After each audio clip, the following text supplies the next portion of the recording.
Good morning students.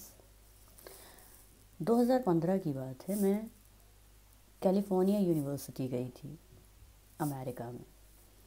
एक international conference थी और मैंने वर्ल्ड रिलीजन के कंपैरेटिव स्टडी पर अपना रिसर्च पेपर सबमिट करा था, जो कि एक्सेप्ट हो गया था और मुझे बतौर स्पीकर वहाँ पर इनवाइट करा गया था।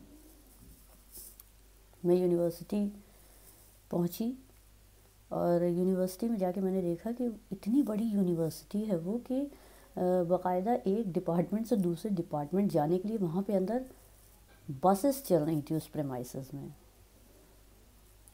लेकिन मैं पैदल पैदल लोकेट करते हुए काफ़ी मुझे चलना पड़ा, करीब 30 से 45 मिनट की वॉक करके मैं कॉन्फ्रेंस वेन्यू पे जाके पहुँची। वहाँ पे मैंने देखा कि दुनिया भर से डेलीगेट्स आए हुए थे और सब अपने अपने अप्रूव टॉपिक पर टॉक दे रहे थे। तो मेरा जब टर्न आया तो मैंने वर्ल्ड रिलीजन पे कंपैरेटिवली अपना जो स्टडी था वो प्रेजेंट करा and everybody was so happy to listen to the research work and they all are congratulating me. So it was a delightful experience for me. मैं आपको ये बात इसलिए बता रही हूँ क्योंकि अमेरिका जाना बहुत बड़ी बात थी और आज भी इंडियंस में अमेरिका जाना और अमेरिका में जाके अमेरिकन यूनिवर्सिटी में टॉक देना is a very big thing. और मुझे इसका एक्सपीरियंस हुआ और वो एक्सपीरियंस से मेरी पर्सनालिटी डेवलपमेंट में भी काफ़ी फ़ायदा हुआ। मैं आपको ये सब इसलिए आपके साथ डिस्कस कर रही हूँ क्योंकि आज के जो हमारा टॉपिक है वो समाजशास्त्र के अमेरिकीकरण पे ही है। तो अमेरिका का जिक्र करना ज़रूरी है, इसलिए ज़रूरी है क्योंकि हम इंडियंस में और डेवलपिंग कंट्रीज़ के लोगों का ये मानना है कि अमेरिका हमसे 100 साल आगे चलता है and we all are fascinated with America and American civilization. तो समाजशास्त्र में अमेरिकीकरण क्या है, भारत पे इसका क्या प्रभाव है, ये सब हम इस टॉपिक पे डिस्कस करेंगे। लेकिन मैं शुरुआत करूँगी कि अमेरिका में समाजशास्त्र का विकास कैसे हुआ। ये बात इसलिए करी जा रही है क्योंकि आपको सबको पता है कि अगस्त कॉम्टे जो कि जनक हैं समाजशास्त्र के, वो यूरोप से संबंधित थे। तो यूरोप से समाजशास्त्र अमेरिका कब पहुंचा, अमेरिका में किस तरह से विकसित हुआ और फिर अमेरिकन सोशियोलॉजी का प्रभाव विश्व भर के विकसित और विकासशील देशों पे कैसे पड़ा, ये सब चीज़ें हम आज इस लेक्चर में डिस्कस करेंगे। तो चलिए शुरू करते हैं। तो मैं आपको बताऊं कि 1890 के दशक में अमेरिका में समाजशास्त्र आ गया था। 19वां दशक ख़त्म हो रहा था और 20वीं शताब्दी की शुरुआत हो रही थी, जब ये देखा गया कि अमेरिका में समाजशास्त्र की बुक्स, उसका सिलेबस, उसके डिपार्टमेंट्स आम बात हो गए थे।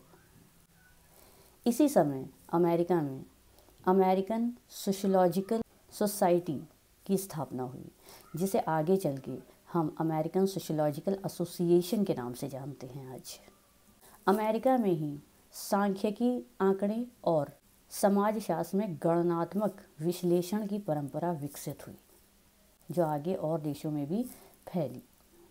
1890 में एल्बियानो डब्ल्यू स्मॉल नामक समाजशास्त्री ने शिकागो में समाजशास्त्र विभाग की शुरुआत की, शिकागो विश्वविद्यालय में। और 5 साल बाद यहीं से, इसी यूनिवर्सिटी से, अमेरिकन जर्नल ऑफ सोशियोलॉजी शुरू किया गया। 1890 में ही फ्रैंकलिन गिडिंग्स ने कोलंबिया विश्वविद्यालय में समाजशास्त्र विभाग की शुरुआत की। अमेरिका में प्रारंभिक वर्षों में समाजशास्त्र के क्षेत्र में सबसे ज़्यादा योगदान शिकागो संप्रदाय ने ही दिया। मतलब शिकागो यूनिवर्सिटी के जो प्रोफेसर्स थे, जो सोशियोलॉजी डिपार्टमेंट से संबद्ध थे, वो सब का बहुत बड़ा योगदान है अमेरिका में सोशियोलॉजी को विकसित करने के लिए। शिकागो संप्रदाय में एक तरफ तो समनर और गिडिंग्स जैसे सोशियोलॉजिस्ट थे, जो आराम कुर्सी पर बैठ के अध्ययन को जिन्होंने महत्व दिया और उसके आधार पर अध्ययन करा। वहीं पे दूसरी ओर अन्य विद्वान भी थे जिन्होंने क्षेत्र आधारित अध्ययनों पर बल दिया, मतलब फील्ड पे जाके स्टडी करने को ऑब्जर्वेशन के बेस पे स्टडी करने को बल दिया। आधुनिक अमेरिकन समाजशास्त्रियों में टालकट पार्सन और मर्टन का नाम फेमस है, क्योंकि इन्होंने सामाजिक यथार्थता को समझने के लिए प्रकारवादी विश्लेषण के आधार पर अध्ययन करने पर बल दिया। दुर्खीम की तरह पार्सन्स का भी ये मानना था कि सोसाइटी या सामाजिक जीवन का लक्षण पारस्परिक लाभ और पारस्परिक सहयोग पर डिपेंड करता है, ना कि संघर्ष और कंपटीशन पे। वो हॉब्स लॉक और रूसो की थ्योरी जो सामाजिक समझौते का सिद्धांत है उससे बिल्कुल भी इत्तेफाक नहीं रखते थे, क्योंकि पार्सन्स के दिमाग में मानव समाज का एक संतुलित रूप था। पार्सन्स का कहना था कि सामाजिक क्रियाओं और अंतःक्रियाओं के माध्यम से विभिन्न व्यक्ति और समूह अपनी आवश्यकताओं की पूर्ति करते हैं और अपने हितों को इस प्रकार प्राप्त करते हैं कि सामाजिक संतुलन बना रहे। तो कहने का तात्पर्य ये है कि पश्चिमी समाजशास्त्री परंपराओं का भारतीय समाजशास्त्र पर बहुत प्रभाव पड़ा है और उसी श्रेणी में अमेरिकी समाजशास्त्र का भी बहुत प्रभाव भारतीय समाजशास्त्र पर और साथ ही साथ विकासशील देशों के समाजशास्त्रों पर पड़ा है। ये प्रभाव इतना ज़्यादा था कि 20वीं शताब्दी के उत्तरार्ध में भारतीय समाजशास्त्रियों पर यह आरोप लगाया गया कि उनके ऊपर अमेरिकी समाजशास्त्र का आधिपत्य है। तो यहाँ तक हमने बात करी कि अमेरिका में समाजशास्त्र का विकास कैसे हुआ।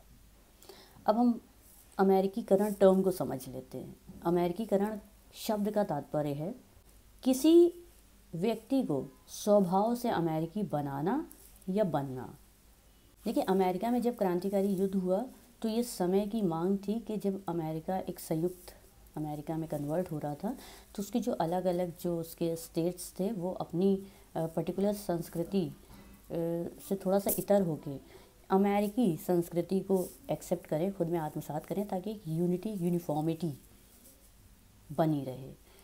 इसी का ये प्रभाव पड़ा आगे जाके कि अन्य देशों में भी जो देश आज़ाद होते चले जा रहे थे और वो विकास की दिशा में थे, तो उन पे अमेरिकी संस्कृति का प्रभाव पड़ने लगा, क्योंकि वो अमेरिका के संपर्क में आ रहे थे किसी न किसी आधार पर।